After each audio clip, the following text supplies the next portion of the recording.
नमस्कार दोस्तों, मैं हूं आपका दोस्त लोकेश साहू और आप देख रहे हैं लोकेश छत्तीसगढ़िया यूट्यूब चैनल। आप सभी साथियों का हमारे इस चैनल पर बहुत बहुत स्वागत है।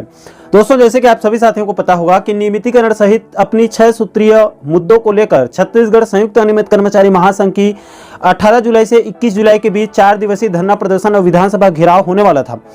लेकिन दोस्तों, कुछ कारणवश महासंघ ने आंदोलन को स्थगित कर दिया और उसके एक दिन बाद विधानसभा सत्र के दौरान महासंघ की प्रतिनिधि मंडल ने संविदा कर्मचारियों और दैनिक वेतनभोगियों के वेतन वृद्धि के लिए जो है वो मुख्यमंत्री का आभार भी जताया, आभार व्यक्त किया और अपनी 6 सूत्रीय मांग के संबंध में सीएम साहब को ज्ञापन भी सौंपा गया था। अब दोस्तों, उसके बाद कई सारे अनियमित कर्मचारियों के मन में तरह तरह के कई सारे सवाल उठ रहे थे, जिसका सही तरीके से उनको जवाब नहीं मिल पा रहा था। इसलिए दोस्तों, खुद छत्तीसगढ़ संयुक्त अनियमित कर्मचारी महासंघ के प्रदेश अध्यक्ष रवि गढ़पाले जी ने एक लंबा वीडियो जारी करके सभी घटनाक्रम को विस्तार पूर्वक सिलसिलेवार बताया है, जिसको आप आगे अंत तक देखकर पूरे घटनाक्रम को अच्छे से समझ सकते हैं। साथियों नमस्कार, मैं रवि गढ़पाले, प्रदेश अध्यक्ष छत्तीसगढ़ संयुक्त अनियमित कर्मचारी महासंघ।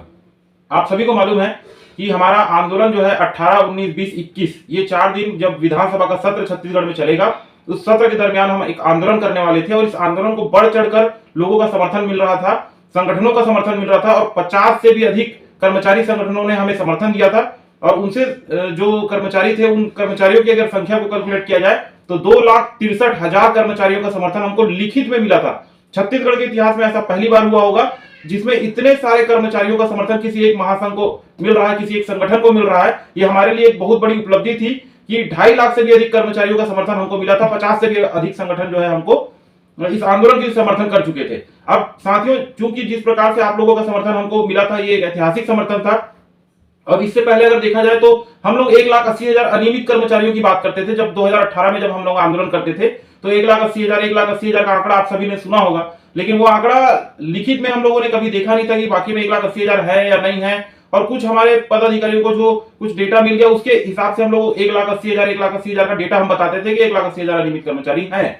लेकिन जिस प्रकार से हमारा जो ये आंदोलन हो रहा था, इस आंदोलन में लिखित समर्थन जो मिला है, इससे निश्चित तौर पर यह साबित हो चुका है कि 2.5 लाख से भी अधिक अनियमित कर्मचारी हैं और कई ऐसे संगठन जिनका समर्थन नहीं भी मिला होगा, तो ये संख्या 3 लाख भी हो सकती है। ये मेरा अनुमान है, क्योंकि 2,63,000 की गारंटी छत्तीसगढ़ संयुक्त अनियमित कर्मचारी महासंघ लेता है, क्योंकि इनका लिखित में समर्थन हमको आंदोलन के लिए मिला था। अब साथियों, कई लोगों का सवाल आता है कि इतना समर्थन, जन समर्थन मिलने के बाद इतने लोग जब आंदोलन में आने के लिए तैयार थे, लोगों की गाड़ियां बुक हो चुकी थी, लोग अपने लिए वो 4 दिन के लिए अपना तैयारी कर बैठे थे, तो ये अचानक से ये आंदोलन में ऐसा क्या हुआ कि 18 को थोड़ा बहुत आंदोलन होता है, फिर आंदोलन को स्थगित कर दिया जाता है देर शाम रात होते तक, और फिर आगे आंदोलन नहीं होता है। तो लोगों की इतनी तैयारियां, लोगों की इतनी महत्वाकांक्षाएं, लोग इस आंदोलन में बढ़ चढ़कर हिस्सा लेने वाले थे। आखिर ऐसा हुआ क्या, इसके लिए सभी लोग जानना चाहते हैं। क्योंकि समय अभाव था, इसकी वजह से हम ब्रीफ में सारा चीज या एक लंबे वीडियो के माध्यम से हम जो है पूरी चीजों को सामने नहीं ला पा रहे थे। लेकिन आज चीजें थोड़ी सी समानांतर आई है। जैसे मैं आपको बताना चाहूंगा कि जब एक नदी का उद्गम होता है, तो जब उद्गम स्थल से प्लेन स्तर तक जब आती है, तो उसमें बहुत सारी धाराएं बहुत तेज चलती है। तो धाराएं जब तेज चलती है तो बहुत सारी चीजों को बता पाना, समझा पाना मुश्किल होता है। लेकिन जब नदी एक पैरेलल समानांतर चलती है तो सारी चीजें क्लियर होती है कि नदी कितनी लंबाई तक जाएगी, क्या होगी, वो सारी चीजें समझ में आती है। तो आज हमारा जो संघर्ष जो था कि 18, 19, 20, 21 का जो आंदोलन होता या आंदोलन किया जाता, उसमें क्या क्या चीजें घटना घटी है, उसका एक विस्तृत वीडियो जो है मैं आप लोगों को बताना चाहूंगा। क्या क्या घटनाएं हमारे साथ घटी, कुछ चीजें आप लोगों को नहीं भी बताई गई थी, वो चीजों को भी मैं इस वीडियो के माध्यम से बताना चाहूंगा। क्योंकि बहुत सारी चीजें इसलिए नहीं बताई गई क्योंकि कुछ चीजें होनी थी, और उसको अगर पहले ही बता दिया जाता तो फिर वो चीजें नहीं हो पाती, और कहीं न कहीं उससे हमारे लाखों कर्मचारी, उन लोगों को दुख पहुंचता है, या उन लोगों के लिए जो सच में जो चीज होना चाहिए था वो नहीं हो पाता। इसलिए कुछ चीजें को छुपा के भी रखा गया था। तो इसका मतलब ये बिल्कुल आप मत समझिएगा कि छत्तीसगढ़ संयुक्त अनियमित कर्मचारी महासंघ किसी के सामने झुका है या रुक गया है या थक गया है, ऐसी बिल्कुल भी बात नहीं है। वो आज भी सीना तान के खड़ा हुआ है अपनी मांगों को लेकर। अपने नियमितीकरण समेत 6 सूत्री जो हमारी मांगे हैं, उनके लिए लगातार हम संघर्ष कर रहे हैं। वो मांगे हमारे साथ अभी भी बनी हुई है। मैं आपको बताना चाहूंगा कि दिनांक 18 तारीख को आप सभी को यह बता दिया गया था कि हमारा 4 दिन का आंदोलन होगा। प्रशासन और सरकार, ये 2 अलग अलग पार्ट है। प्रशासन, हम जैसे ही प्रशासन को पता चला कि इतना बड़ा जन समर्थन, लगभग 20,000 की संख्या में हमारे अनियमित कर्मचारी राजधानी रायपुर की ओर कूच करेंगे, तो प्रशासन के हाथ पांव फैल उठे थे। सरकारी महकमे में भी हड़कंप मच गया था कि इतने सारे लोग अगर एक जगह जमा होते हैं तो वो कहीं कहीं सरकार की छवि पे भी असर पड़ेगा। इसलिए पुलिस पुलिस प्रशासन और सरकार दोनों ने इस तरीके का हथकंडा अपनाया कि सबसे पहले तो मैं एक डिबेट में जाने वाला था। मैं बताना चाहूंगा कि 18 को हमारा आंदोलन था। 17 तारीख को रात को 8:30 बजे एक प्राइवेट न्यूज चैनल में आधे घंटे का लाइव डिबेट का कार्यक्रम था, जिसमें भाजपा के प्रवक्ता, कांग्रेस के प्रवक्ता और मुझे जो है अतिथि के रूप में बुलाया गया था अनियमित कर्मचारियों के मुद्दे को रखने के लिए। उस डिबेट कार्यक्रम में जैसे ही मैं स्टूडियो पहुंचा, उस स्टूडियो के नीचे में जैसे ही पहुंचा, पुलिस वाले पहले से वहां मौजूद थे, सादे वर्दी में थे और उन पुलिस वालों ने मुझे घेर कर और मेरे साथ में सौरभ मिश्रा जी थे, हम दोनों को पुलिस वालों ने घेरा। पहले नाम पूछा और जैसे ही नाम मैंने बताया, मेरे मोबाइल को वो लोग छीन लिए और बोले कि हम लोग क्राइम ब्रांच से और साहब ने आपको बुलाया है करके, और जबरदस्ती मुझे किडनैप करके जो है सिविल लाइन थाना ले गए। और वहां पर मुझे कई प्रकार की धमकियां, कई प्रकार की चीजें दी गई। हालांकि मैं उन धमकियों और वो सारी चीजों से नहीं घबराता। तभी आप लोगों की जिम्मेदारी, आप लोगों ने जो जिम्मेदारी दी है उस जिम्मेदारी को निर्वाह कर रहा हूं। लेकिन उन्होंने वो पूरा प्रयास किया कि जिससे मैं टूट सकूं या टूटूं। फिर उसके बाद चूंकि आंदोलन 18 तारीख को होना था, लोग आएंगे, इस वजह से पुलिस को भी ये पता था कि अगर लोग आएंगे तो लोग आक्रोशित हो सकते हैं। तो देर रात में मुझे जो है रिहा भी कर दिया गया। मेरी पूरी डिटेल जानकारी, पारिवारिक जानकारी, आर्थिक जानकारी, सभी प्रकार की जानकारियां वहां पर थाने में कलेक्ट की गई और उसके बाद जो है मुझे देर रात छोड़ा गया। उसके बाद हमारा जो आंदोलन था, इस आंदोलन में ये जो भनक थी हमारी, ये हमारे पदाधिकारी को ये भनक लग चुकी थी कि हमारे पदाधिकारी जो भी धरना स्थल पे पहुंचेंगे तो उस धरना स्थल से हमारे साथियों को उठा लिया जाएगा और सीधे जेल में डाल दिया जाएगा। साथियों, आप लोगों को बताना चाहूंगा, छत्तीसगढ़ संयुक्त अनियमित कर्मचारी महासंघ के पदाधिकारी या स्वयं मेरे को ऐसा नहीं है कि हमको पब्लिसिटी चाहिए या हमको नेता बनना है या हमको कोई ब्रांडिंग करना है। हमारा काम था नियमितीकरण के लिए संघर्ष करना। हम एक कर्मचारी नेता है और एक कर्मचारी नेता होने के नाते हमको जो अपने साथियों के लिए जो मांग है उसको किस तरीके से सरकार तक पहुंचाना है, वो काम करना है। तो चूंकि जो आभास हम लोगों को हो चुका था और मेरे घर के आसपास भी कुछ पुलिस वाले थे, ऐसा महसूस मुझे हो रहा था 18 तारीख के सुबह से मुझे जो लग रही थी कि अगर मैं घर से निकलता या घर के आसपास से भी कहीं भी या वहां बूढ़ा तालाब तक भी पहुंचता तो चीजें अप्रिय घटनाएं हो सकती थी। ये सूचना मुझे मिली थी, मेरे साथियों को भी इस तरीके की सूचना मिली थी। मैं आपको बताना चाहूंगा कि 17 तारीख, मैं थोड़ा सा पीछे और ले जा रहा हूं, फिर आगे की बात बताऊंगा। 17 तारीख को रात को मेरे को उठाते हैं, वो एक अलग बात है कि मेरे को सिविल लाइन थाना ले जाते हैं और ये रात में छोड़ दिया जाता है, वो अलग बात है। लेकिन उसके साथ साथ मेरे साथ मेरे कार्यकारी प्रदेश अध्यक्ष स्वच्छ भारत मिशन से आते हैं हमारे सौरभ मिश्रा जी, वो भी मेरे साथ आए हुए थे। उनको भी मेरे को उठाने के बाद अलग और 7-8 पुलिस वाले आते हैं, उनको भी डिटेन कर लिया जाता है और डिटेन करने के बाद दुर्ग भिलाई के रोड में उनको उनकी ही गाड़ी पे उनको लेके जाया जाता है और उधर से फिर घुमाते हुए उनको कांकेर, धमतरी कांकेर वाले क्षेत्र में सुबह 4 बजे तक उन लोग गाड़ी घुमाते रहे और 4 बजे उनको छोड़ा जाता है। तो सोचिए हमारे पदाधिकारियों और मेरे ऊपर किस तरीके का कृत्य जो है सरकार कर रही थी। ठीक है, इन कृत्यों के लिए तो हम तैयार हैं, क्योंकि ये जिम्मेदारी जब हम लोगों ने ली है तो हमको पता है कि ये सारी चीजें होंगी, जेल भी भेजा जाएगा और हम जेल की हवा भी खा के आ चुके हैं आप सबके आवाज को उठाने के लिए, आपकी आवाज बुलंद करने के लिए। उसके लिए तो हम पहले से ही तैयार थे और तैयार रहेंगे भी। तो ये चीजें भी घटनाएं मेरे साथी सौरभ मिश्रा के साथ भी उस दिन घटी। मेरे को उठाया गया, उसके बाद मेरे को बाद में पता चला कि सौरभ मिश्रा को 4 बजे तक घुमाया गया था, क्योंकि 4 बजे तक सुबह 4 बजे तक जो है सौरभ मिश्रा की कोई जानकारी नहीं मिल पा रही थी। तो इस तरीके की चीजें हुई थी। इसके बाद मैं आपको बताना चाहूंगा कि 18 तारीख की बात, जो कि हम आंदोलन करने वाले थे, जो लोग आंदोलन स्थल पे आ रहे थे उन लोगों को बूढ़ा तालाब से माना तूता जाओ बोल रहे थे। माना तूता जो लोग जा रहे थे माना तूता से वहां से भी भगा रहे थे कि वहां भी आप लोग को आंदोलन नहीं करना है। कहीं ना कहीं प्रशासन जो है हमारे भीड़ को, जो 15,000-20,000 लोगों की भीड़ जो आ रही थी, उस भीड़ को तीतर बीतर करने का और आंदोलन को समाप्त करने का पूरा प्रयास जो है उनके द्वारा किया जा रहा था।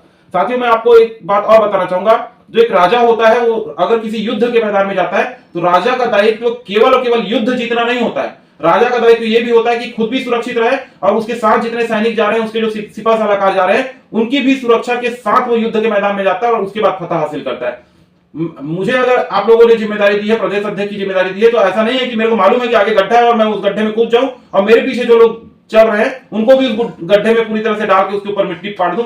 ये चीज मेरे लिए करना ये गलत होता। इसलिए महासंघ के कोर कमेटी, महासंघ के पदाधिकारियों के साथ हम लोगों ने निर्णय लिया कि इस तरीके की अगर स्थिति बन रही है कि राजा भी समाप्त हो जाएगा और प्रजा को भी उससे पूरा नुकसान होगा, तो एक अच्छे राजा की निशानी होती है कि प्रजा हो और आपके साथ जो सैनिक चल रहे हैं उनकी भी रक्षा करते हुए युद्ध को लड़ा जाए। उस रणनीति के तहत हम लोगों ने इस युद्ध को लड़ने का प्रयास किया और ये लड़ाई इस मोड़ पे आई कि 18 तारीख को जब सबको तीतर बीतर कर दिया गया था, तो मैंने अपने कोर कमेटी के जो हमारे 18-19 जो कोर कमेटी के मेंबर है और जितने हमारे संघ से संबद्धता प्राप्त प्रदेश अध्यक्ष है, उन सभी प्रदेश अध्यक्षों की एक गुप्त मीटिंग 18 तारीख को ही आंदोलन के दरमियान ही एक गुप्त जगह पे एक गुप्त मीटिंग बुलाई और उस गुप्त मीटिंग के दौरान जब हम लोग बातचीत कर रहे थे और बातचीत करने के मतलब उसमें ये निष्कर्ष निकाला जा रहा था कि आगे 19 तारीख को आंदोलन करना है कि नहीं करना है, आंदोलन करेंगे तो लीड कौन करेगा और आंदोलन किस जगह किया जाएगा, क्योंकि 19 तारीख का हमको परमिशन भी था। 19 तारीख को आपको बताना चाहूंगा कि माना तूता का परमिशन हमें था, तो हम लोग ये निर्णय लेना चाह रहे थे कि आंदोलन को किस तरीके से करना है, क्योंकि चीजों को सुरक्षित करके ही सरकार तक बातें को पहुंचानी है। तो चूंकि बहुत सारी दबाव होने की वजह से फिर जब हम निर्णय ले रहे थे, इसी बीच में जो माननीय मुख्यमंत्री भूपेश बघेल जी हैं, उनके जो राजनीतिक सलाहकार है माननीय विनोद वर्मा जी, उनसे जो संपर्क हुआ हमारा, उनसे जो कांटेक्ट हुआ, उन्होंने हमारे पूरे टीम को जो है अपने कार्यालय में बुलाया और कार्यालय में जब हम वहां जाते हैं, विनोद वर्मा जी से हमारी मुलाकात होती है, हमारे प्रदेश पदाधिकारी की मुलाकात होती है, हम उनसे चर्चा करते हैं अपनी मांगों को लेकर और आंदोलन को लेकर। तो उन्होंने बोला कि ठीक है, अभी विधानसभा का सत्र चल रहा है, इस विधानसभा सत्र के दौरान ही माननीय मुख्यमंत्री जी से मैं आप लोगों की मुलाकात कराऊंगा, आप लोगों की जो भी मांग है या जो भी बधाई आप लोगों को देना है, क्योंकि अनुपूरक बजट पेश हुआ था और उसमें 4000 रुपए दैनिक वेतनभोगी को दिया जाना और 27% संविदा कर्मचारियों का वेतन वृद्धि किया गया है, उसके बारे में भी अगर कोई बात रखना है वो बात रखना, या फिर आप लोग की जो भी बात होगी आप सीधा मुख्यमंत्री से मुलाकात करिए, मैं आप लोगों की मुलाकात कराऊंगा। उनके भरोसे पे हमारे जितने प्रदेश अध्यक्ष आए हुए थे, क्योंकि माननीय मुख्यमंत्री के बाद उनके सलाहकार ही आते हैं इस प्रशासन में, अगर सरकार में अगर देखा जाए तो उस बड़ी हिस्सेदारी उनकी होती है, वो हमारी बातों को सीधा मुख्यमंत्री तक पहुंचाते हैं और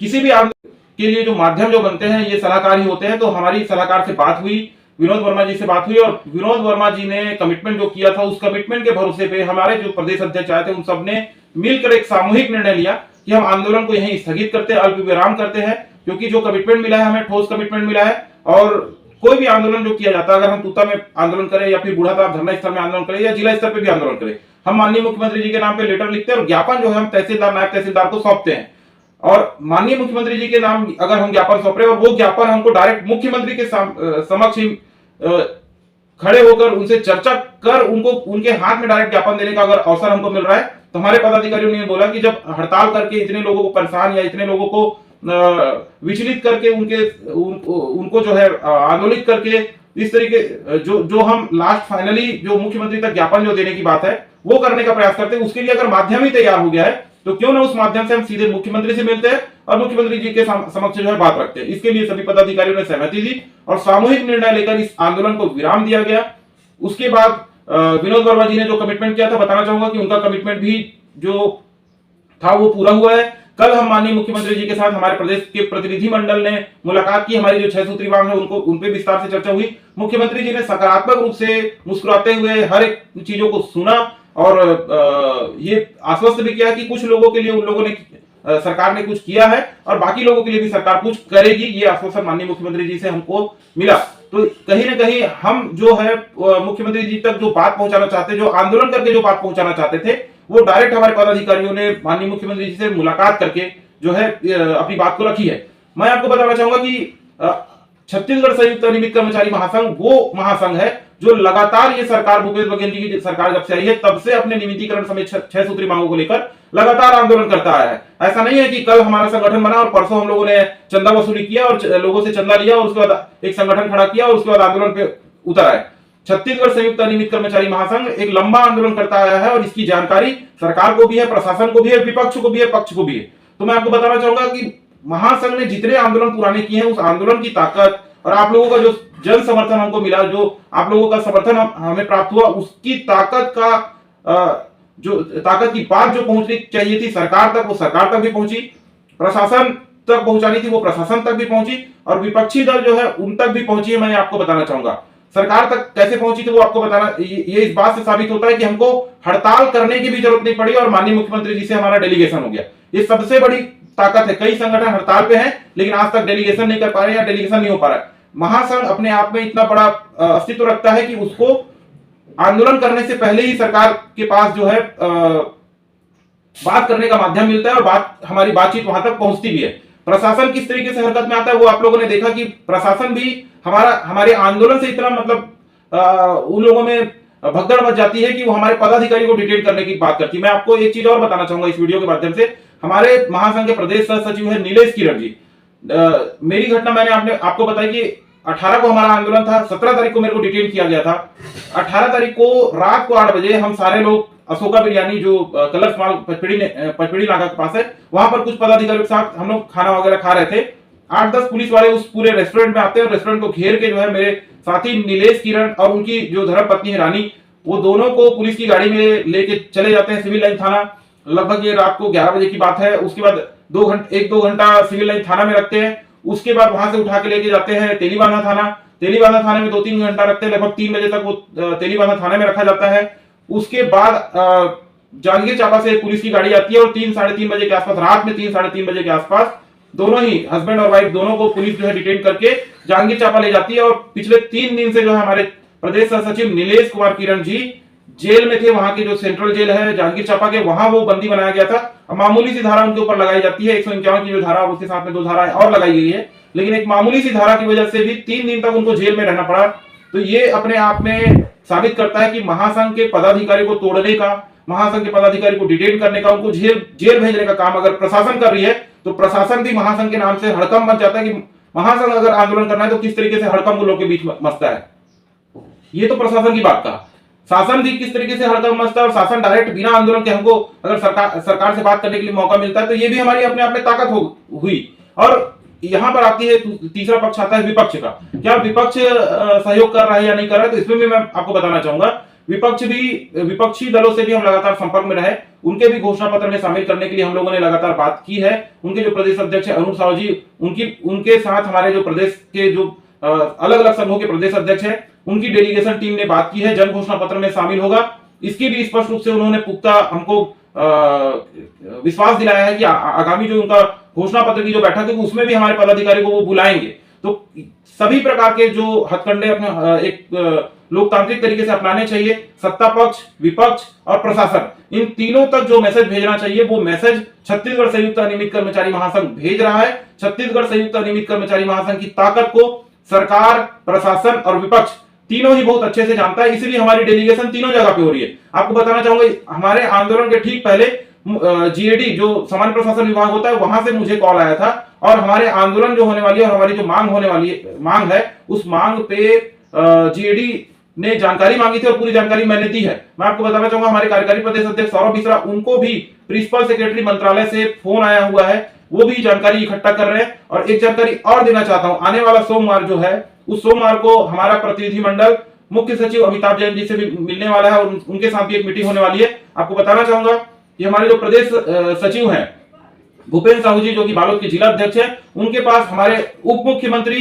टीएस सिंहदेव जी का फोन आता है और टीएस सिंहदेव जी खुद उनको बोले हैं कि हमारी जो टीम है वो मुख्य सचिव से मुलाकात करे। ये मुख्य सचिव से जो मुलाकात हो रही है, इसको बिल्कुल ये मत समझिए कि हम अप्रोच लगा रहे हैं, हमारी ओर से ये पहल की गई है। ये पहल उप मुख्यमंत्री, छत्तीसगढ़ के उप मुख्यमंत्री माननीय टीएस सिंहदेव जी ने पहल की है और उन्होंने कहा है कि महासंघ के प्रतिनिधि मंडल जो है मुख्य सचिव से जाके मुलाकात करे। तो साथियों, कई लोग हमारे महासंघ के ऊपर ये इल्जाम लगा रहे हैं कि हम आंदोलन ही एक रास्ता है, आंदोलन ही करना था, आंदोलन करना था, आंदोलन करना। साथियों, जब हमारे लिए सभी प्रकार के दरवाजे, हमारे सिर्फ संख्या बल की ताकत से आप लोगों ने जो समर्थन दिया है, उस ताकत से ही हम तीनों प्रकार की चीजों पे अपनी मांग को समझा पा रहे हैं। मतलब यही अपने आप में उपलब्धि है। हम सरकार तक भी अपनी बात को पहुंचा रहे हैं। हमारी बात डायरेक्ट माननीय मुख्यमंत्री जी से हुई। हम विपक्ष जो है, उनके जो प्रदेश अध्यक्ष, उनको अपनी बात मना पाने में हम सक्षम हो रहे हैं। प्रशासन भी हड़कंप पे मचा है। वो भी ये इस बात से साबित होता है कि मुझे भी जो है प्रशासन किडनैप करके लेके आया। आप सोचिए, मैं सभी के लिए खुला हूं, मैं एक सार्वजनिक फेस हूं। मुझे अगर किसी को बुलाना हो तो वो कोई भी मेरे को कॉल करके कहीं पे बुला सकता है। अपना नाम लेके अगर बोल रहा है कि आप सर, आपसे मुलाकात करनी, तो मैं बिल्कुल आऊंगा और मेरा मोबाइल हमेशा ऑन ही रहता है। अगर जो ये जिस तरीके से मेरे को उठाया गया वहां से, अगर मेरे को कोई पुलिस वाला, कोई आरक्षक भी अगर मेरे को फोन करके ये बोलता कि आप साहब आपको याद कर रहे हैं, साहब आपको डायल 112 में या सिविल लाइन में बुलाया है, क्या रवि गढ़पाले वहां नहीं पहुंचता? 100% पहुंचता। लेकिन ये फोन करके उन्होंने नहीं बुलाया। जब मैं डिबेट में जा रहा था, तब मुझे एक तरह से मुजरिम जिस तरीके से होता है या कोई नामी बदमाश होता है, उस तरीके से मेरे को वहां पर से उठाया गया। तो ये कहीं ना कहीं ये दिखाता है कि ये लोग जानबूझ के डर और दहशत मेरे मन में पैदा करना चाह रहे थे, लेकिन ये डर और दहशत वो मन में पैदा नहीं कर पाए। हम हर चीजों में हमारी जीत हुई है। हम प्रशासन को भी हिला के आ चुके हैं, बिना आंदोलन किए इस प्रशासन को भी हिला चुके हैं। सरकार से भी हमारी संवाद हो चुकी है और विपक्षी दल जो है वो भी हमारी संख्या को समझ चुके हैं और उसके अनुसार जो है वहां पर जन घोषणा, उनके जो घोषणा पत्र होगा उसमें भी वो शामिल करने की बात वो कह रहे हैं। अब रही जो महत्वपूर्ण बात, टीएस सिंहदेव जी जो उप मुख्यमंत्री है, उस बात पे भी आप सभी ध्यान रखिएगा कि हमारे जो छटनी किए गए कर्मचारी हैं उनकी बहाली की बात हो या 62 साल की जॉब सिक्योरिटी की बात हो, ये सारी चीजों को लेकर जो है सोमवार को हम मुलाकात करने के लिए जा रहे हैं। तो ये मान के चलिए कि कहीं न कहीं से किसी न किसी साथियों का रास्ता जरूर निकलेगा और छत्तीसगढ़ संयुक्त अनियमित कर्मचारी महासंघ और महासंघ से जुड़े हुए सभी पदाधिकारी, सभी संघों के प्रदेश अध्यक्ष, आप सभी से निवेदन करता हूं महासंघ के साथ आप जुड़े रहिए और किसी की भी बातों को अन्यथा ना ले। आंदोलन नहीं हुआ, ये हुआ, वो हुआ, इस बातों से कोई फर्क नहीं पड़ना चाहिए किसी को, क्योंकि एटलीस्ट आंदोलन का मकसद ये होता है हमारी बात को पहुंचाना, और उस बात को हम जो है पहुंचा चुके हैं, सरकार तक पहुंचा चुके हैं, विपक्ष तक पहुंचा चुके हैं और प्रशासन तक भी पहुंचा चुके हैं। तो ये अपने आप में हमारी बहुत बड़ी जीत है कि बिना आंदोलन किए इतना बड़ा हमको लाभ मिला है। और आगामी समय में ये भी आप लोगों को कहना चाहता हूं कि छत्तीसगढ़ संयुक्त अनियमित कर्मचारी महासंघ किसी आंदोलन से नहीं डरा है। आने वाले समय में अगर हमें फिर से कोई आंदोलन करने की बात होगी तो छत्तीसगढ़ संयुक्त अनियमित कर्मचारी महासंघ अभी भी वैसे ही खड़ा है। आप सबके सहयोग से फिर कोई निर्णय लेके जरूर हम आंदोलन करेंगे। आंदोलन का स्वरूप क्या होगा, आंदोलन किस तरीके से होगा, सभी पदाधिकारी मिलकर लड़ेंगे। ऐसा नहीं, ऐसा बिल्कुल आप मत सोचिए कि आंदोलन से हम कहीं पीछे हटे। आंदोलन होगा क्योंकि हमारे लिए रास्ता बना, प्रशासन ने हमारा रास्ता बनाया, सरकार ने हमारी बातों को सुनी, सरकार से हमारी रास्ता बना, विपक्षी दल जो है वो भी वहां भी हमारा रास्ता बन रहा है। प्रशासन से रास्ता बनने का मतलब है कि जीएडी से खुद हमारे पास फोन आ रहा है, मुख्य सचिव से हमारी खुद मुलाकात होने वाली है। यही तो एक संवाद से ही तो कोई हल निकलता है। तो जब संवाद हमारी सब तरफ से हासिल हो रही है तो निश्चित तौर पे हम एक सफलता की ओर आगे बढ़ रहे हैं। आंदोलन से हम डरे नहीं है, आगे आंदोलन किया जा सकता है, कभी भी आंदोलन किया जा सकता है, लेकिन जब संवाद की स्थिति बनी है तो संवाद करके ही आंदोलन पे आगे बढ़ा जाएगा। यही सोच के हम लोगों ने आंदोलन को स्थगित किया था। तो जिन भी साथियों को थोड़ी सी असमंजस थी कि आखिर ऐसा क्या हुआ कि आंदोलन को स्थगित किया गया, तो क्योंकि संवाद ही होता है, आंदोलन हम इसलिए जाते हैं कि संवाद स्थापित नहीं हो रहा है, और आंदोलन से पहले ही अगर संवाद स्थापित होने लग गया तो हम लोगों ने आंदोलन को स्थगित करने का निर्णय लिया था। तो इन्हीं शब्दों के साथ मुझे जो आप लोगों को बात बतानी थी, क्योंकि समय अभाव की वजह से बहुत सारी चीजों को नहीं बताया। अब देखिए, नीलेश किरण जी के बारे में वीडियो जारी करना या नीलेश भाई के बारे में बताना, इसलिए भी हम लोग वीडियो नहीं जारी कर पा रहे थे क्योंकि नीलेश भाई जेल में थे। सबसे पहले मेरी जिम्मेदारी होती कि मेरे साथी पहले जेल से बाहर आए। आपको बताना चाहूंगी कि कल रात को 8 बजे जो है नीलेश किरण जी सेंट्रल जेल से बाहर आ चुके हैं। तो इसलिए मैं ये वीडियो बना रहा हूं क्योंकि मेरा साथी अगर वहां अंदर रहता तो उसको 10-15 दिन और अंदर रखने की बातें आ रही थी। प्रशासन इतना दबाव बना था कि उसको अंदर ही रखे। तो मेरी जिम्मेदारी ये बनती कि मेरे साथी को भी मैं सुरक्षित रखूं। पहले मेरा साथी बाहर आए, उसके बाद में मैं उसके साथ जो चीजें हुई हैं वो मैं अपनी बातें रखता। मेरे साथ जो घटना घटी है उस बात को भी मैं पहले रख सकता था, लेकिन चूंकि समाज का भी एक बात बन रहा था, मैं उस बात को अगर रखता और ये बात अगर प्रशासन सरकार तक अगर जाती तो ये कहीं न कहीं से असमंजस की स्थिति बनती कि मतलब एक तरफ के लोग सरकार का विरोध भी कर रहे हैं और एक तरफ जो है सरकार से मिलने भी जा रहे हैं, इस तरीके की बातें आती। लेकिन आप लोगों को ये वीडियो बनाकर सारी चीजों को बताने के पीछे सिर्फ और सिर्फ ये कारण है कि जो चीजें कुछ मिस हुई थी, जिसकी वजह से कई लोग महासंघ की ओर टिप्पणी कर रहे हैं, महासंघ के नेतृत्व की ओर टिप्पणी कर रहे हैं, वो टिप्पणी पर विराम लगाया जा सके, चीजें जो है दूध की तरह सफेद स्वच्छ आप लोगों तक पहुंचे, इसके लिए इस वीडियो को बनाकर आप लोगों के समक्ष प्रस्तुत कर रहा हूं। इसके बाद भी कोई कंफ्यूजन रहे तो आप सभी मेरे नंबर पे कॉल करके आप अपनी समस्याओं को पूछ सकते हैं। मैं हर एक व्यक्ति का फोन उठाता हूं और पूरा प्रयास हम कर रहे हैं कि हमारा जो लक्ष्य है और जो 6 सूत्री मांग है, नियमितीकरण की समेत 6 सूत्री जो मांग है वो पूरी हो।